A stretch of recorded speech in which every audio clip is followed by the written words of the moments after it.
Цэвэр ус бол бидний хамгийн чухал баялагын нэг юм. Бидний амьдрал уснаас хамааралтай байдаг. Гэвч энэхүү их үсвэр хаанаас үүсдэг вэ?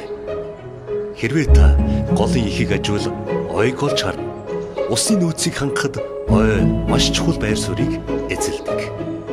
Ойн зөвхөн бороо хур хэрхэн хаан буухад нөлөөлдөг. Ой мод усыг хүн төрлөختний зохион бүтээсэн аливаа шийдлээс илүү хямд төгс шүүж цэвэршүүлдэг.